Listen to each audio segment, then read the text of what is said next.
Pakistan and the Afghan Taliban regime have agreed to a 48-hour ceasefire, effective from 6 p.m. today, the Ministry of Foreign Affairs has confirmed. Officials say the truce was requested by the Afghan Taliban regime and finalised through mutual consent, following days of heightened tensions along the border.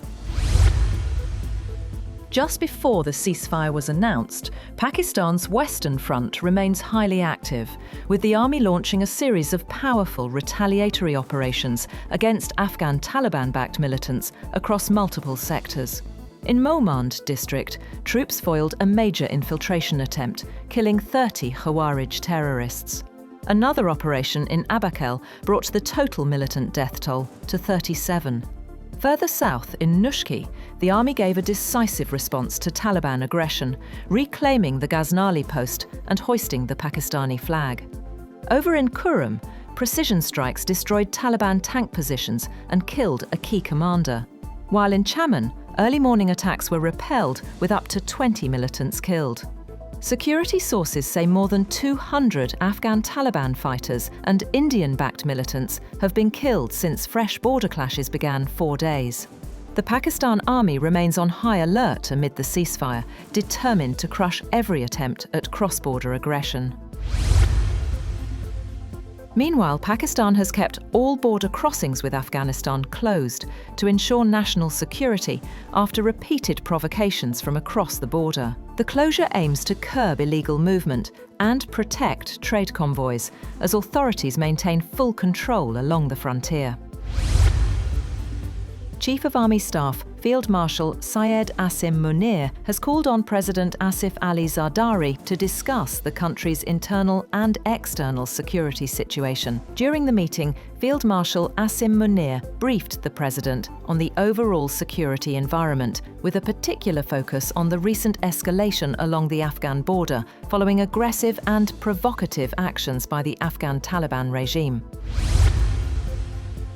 The Federal Board of Revenue has extended the income tax filing deadline till October 31st, giving taxpayers more time after strong appeals from traders and tax associations. Officials say this is the final extension, as FBR prepares a major crackdown on high-profile non-filers. The tax body has also warned that people flaunting wealth on social media or spending lavishly without filing returns are now under close scrutiny.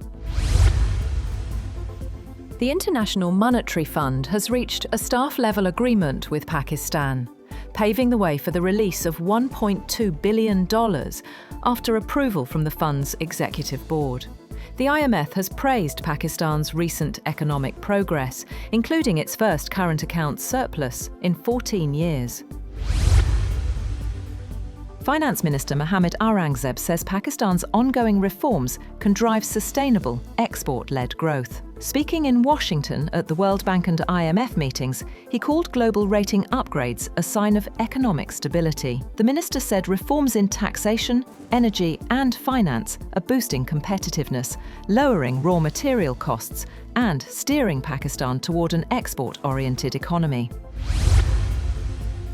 Gold prices in Pakistan continue their upward surge, hitting a new all-time high both locally and internationally. The price of 24-carat gold jumped by 5,800 rupees per tola, reaching 440,900 rupees in the local market, marking yet another record-breaking day for the precious metal.